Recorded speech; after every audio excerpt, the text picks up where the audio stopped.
Anda masih menyaksikan Breaking News Kompas TV, Saudara. Visual yang Anda lihat saat ini adalah visual terkini dari depan Polda Metro Jaya, di mana tadi sudah ada sejumlah massa yang sudah hadir di depan Polda Metro Jaya yang juga akan melakukan unjuk rasa pada hari ini. Dan memang diinformasikan oleh baik itu BEM UI dan juga BEM SI mengatakan akan ada aksi unjuk rasa yang dilakukan pada hari ini 29 Agustus 2025, Saudara. Masih ada kaitannya dengan demo yang dilakukan pada hari-hari sebelumnya. Ada sejumlah tuntutan yang ingin disampaikan oleh mahasiswa terutamanya terkait dengan situasi terkini yang ada pada hari ini. Dan ini adalah visual terkini yang Anda saksikan di Biro Paminal Divpropam Polri, Saudara, di mana ada 7 anggota BRIMOB yang diduga menjadi terduga pelaku dalam kejadian yang menghilangkan nyawa salah satu pengemudi ojek online atas nama Afan Kurniawan semalam, Saudara. Dan masih bergabung bersama kami Kabar Eskrim 2008-2009 Susno Duaji. Pak Susno, ini tampaknya memang Bella, mungkin kurang lebih sudah sekitar lebih dari 1 jam pemeriksaan dilakukan untuk 7 anggota BRIMOB ini. Biasanya untuk pemeriksaan awal, detail-detail pertanyaan apa saja yang akan ditanyakan kepada para terduga ini, Pak? Ya, pertanyaan sebagaimana pemeriksa ya, basic daripada pertanyaan tentunya identitas daripada yang terperiksa, yang kedua kondisi kesehatan, yang ketiga kesediaan diperiksa, yang keempat terkait dengan pertanyaan-pertanyaan yang sudah disiapkan oleh pemeriksa yang menyangkut peristiwa yang ingin diungkap. Gitu.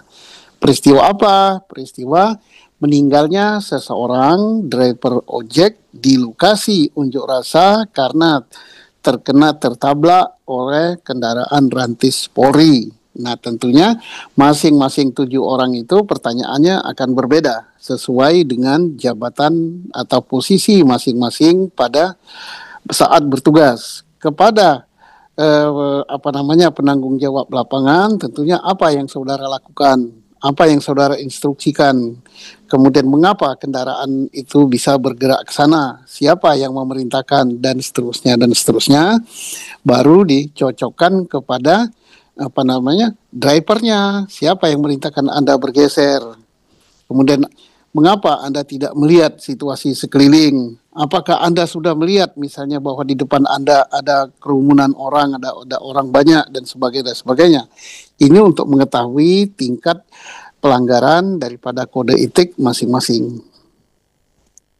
Mungkin kita juga harus, saya juga harus bertanya kepada Pak Susno. Mungkin Pak Susno juga sudah melihat kejadiannya yang semalam. Kalau kita lihat di kejadian tersebut, apakah memang di sana ada misalnya ada dugaan kesalahan arahan mungkin gitu, Pak? Mereka tidak memperlambat mobil atau seperti apa gitu, Pak? Saya hanya melihat gambar visual saja, itu tidak bisa dijadikan sebagai patokan ya. Bagaimana kecepatan daripada rantis tersebut, bagaimana kondisi di depan, kemudian mestinya rantis itu bergerak, kan ada orang atau petugas yang mengawasi di depannya, bahwa yang memberikan di samping drivernya harus tahu persis bahwa di depannya ada apa gitu. Kalau misalnya ada orang atau ada kendaraan atau ada apa, dia harus berhenti, tidak boleh menabrak begitu saja. Karena yang dihadapi oleh rantis siapapun orang itu adalah warga negara Indonesia yang harus dilindungi, yang harus diamankan, tidak ada musuh di sini. Nah, jadi kita lihat nantinya siapa pengawas lapangannya, siapa yang mengamati. Memang kalau dikaitkan dengan kondisi kejiwaan daripada mereka ya, capek juga gitu dari pagi sampai malam sampai apa. Tapi itulah yang namanya bekerja di lapangan, dan itu risiko yang harus mereka hadapi, dan apapun yang terjadi tentunya dituntut suatu tanggung jawab. Tadi Bapak mengatakan memang mungkin mereka bertugas dari pagi hingga malam, mungkin jelang dini hari. Apakah memang juga kondisi psikologis dari tujuh terduga pelaku ini memang mempengaruhi apa yang terjadi kejadian yang akhirnya merenggut nyawa Afan Kurniawan ini, Pak? Juga akan mempengaruhi ya, makanya nantinya akan diperiksa juga oleh Propam bagaimana kondisi saat Anda begitu dan sebagainya, dan juga akan ditanyakan juga kepada petugas komando lapangan, apakah pasukan Anda ada lintas ganti. Lintas ganti itu artinya melihat kondisi pasukan di lapangan setiap berapa jam dia berganti, apakah sejak pagi sampai malam pasukan itu tidak diganti gitu. Nah, itu akan menjadi pertanyaan. Nah, kalau begitu, misalnya, oh tidak diganti dari pagi sampai malam dan seterusnya, maka itu nantinya akan menjadi beban tanggung jawab daripada pimpinan lapangan, termasuk pimpinan di atas pimpinan lapangan, gitu. Karena Berarti kemampuan kondisi manusia itu ada batasnya. Berarti kondisi psikologis dan juga fisik kelelahan ketika melakukan pengamanan unjuk rasa ini juga menjadi salah satu poin yang akan dibahas dalam pemeriksaan para anggota Iya, BRIMOB ini, Bapak. iya. Dan menjadi itu, misalnya soal pergantian pasukan di lapangan dan sebagainya, itu bukan tanggung jawab daripada anak buah di lapangan, karena dia kan hanya diperintah. Itu tanggung jawab komandan atasan, siapa yang bertugas dan siapa yang memperkirakan. Karena apa? Pengamanan unjuk rasa untuk Jakarta itu bukan baru sekali ini, mereka sudah pengalaman semua. Tinggal nanti komandan yang mengatur pergantian dan sebagainya itu sudah pengalaman di Jakarta apa belum? Atau dia dari luar Jakarta baru masuk gitu. Nah, sehingga dia nggak tahu sampai jam berapa ngamankan. Tapi saya yakin bahwa orang-orang yang tugas di Metro Jaya ini orang-orang yang sudah profesional dalam menghadapi massa. Nah, tinggal nanti dari pertanyaan dari Propam, berapa jam mereka diganti? Mhm.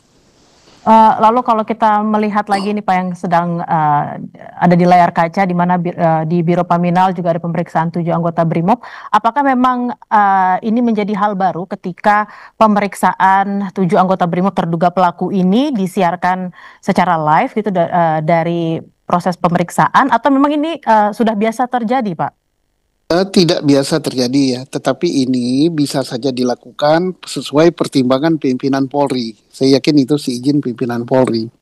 Mengapa begitu? Itu untuk meredam reaksi daripada masyarakat, karena yang bereaksi saat ini bukan hanya supir ojek online saja, yaitu siapapun bereaksi. Nah, bereaksi terhadap terjadinya peristiwa meninggalnya driver ojek ini. Nah, mereka masyarakat ini kan menunggu. Kok Polri itu mengamankan, kok terjadi malah justru meninggal orang. Kalau terjadi begini, tindakan apa yang diambil oleh pimpinan Polri? Pagi tadi mereka sudah mendengar statement dari Kapolri. Kemudian apa betul statement Kapolri dilaksanakan oleh anak buahnya Kapolri, memeriksa siapapun yang di lapangan yang dianggap bertanggung jawab. Ternyata betul gitu, sudah diperiksa. Masyarakat juga ingin tahu apakah diperiksa itu hanya statement saja, ternyata dilihatkan secara visual, no ini loh yang meriksa, ini. Itu untuk meredam gitu. Baik, ditahan dulu Pak Susno, nanti kita akan lanjut berdialog, tapi Breaking News Kompas TV akan kembali usai jeda, saudara, tetaplah bersama kami.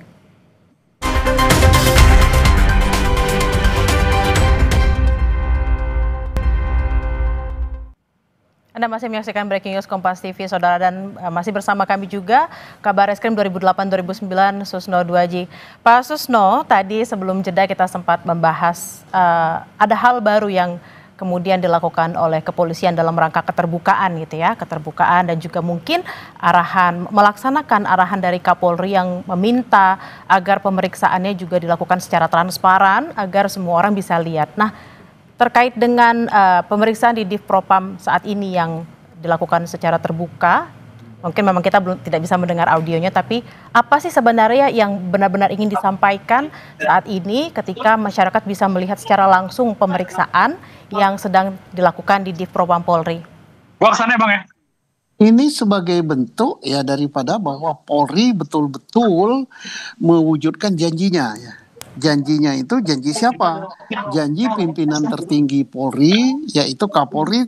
Tadi pagi ya kalau nggak salah kita akan memeriksa para pelakunya di lapangan, kemudian akan diberikan tindakan sesuai dengan tingkat kesalahannya dan pemeriksaannya akan dilakukan secara transparan gitu.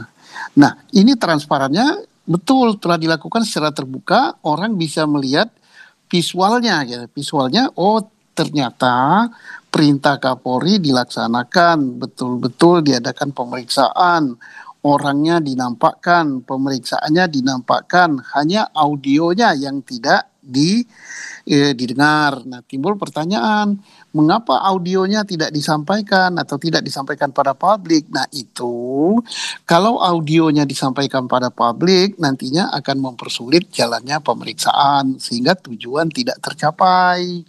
Nah, itulah dan bisa juga nanti memancing reaksi yang bermacam-macam.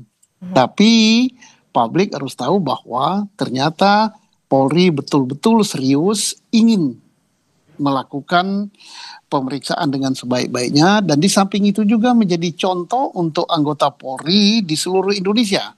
Anggota Polri itu lebih dari 400.000 ya dan tersebar di seluruh Nusantara. Mereka juga ini pelajaran yang terbaik untuk mereka bahwa begini akibatnya kalau hal-hal seperti ini dilakukan sampai terjadi mencederai orang apalagi sampai menghilangkan nyawa gitu. Bertugas sudah capek, sudah apa-apa tapi tetap dituntut pertanggungjawaban. Artinya bahwa siapapun yang di lapangan harus sesuai dengan SOP, sesuai dengan kode etik gitu. Profesi tidak boleh melanggar di situ. Harus sesuai dengan SOP, harus sesuai dengan kode etik dan kita berharap juga selama pemeriksaan terkait dengan 7 anggota BRIMOB ini yang diduga menjadi pelakunya, masyarakat juga bisa terus melihat pemeriksaannya seperti apa agar seperti tadi yang dikatakan juga oleh Pak Susno, keterbukaan sesuai janji Kapolri itu bisa dilaksanakan dan masyarakat juga jadi semakin percaya kalau memang pemeriksaan ini dilakukan secara terang benderang dan se-clear mungkin agar semua kasusnya juga bisa selesai dengan cepat. Terima kasih atas obrolannya di sore hari ini, Susno Duaji, Kabarreskrim 2008-2009. Terima kasih Bapak. Terima kasih Mbak Bella, selamat sore, Selamat sore Bapak. Terima kasih. Dan saudara, breaking news Kompas TV akan kami lanjutkan usai jeda, tetaplah bersama kami.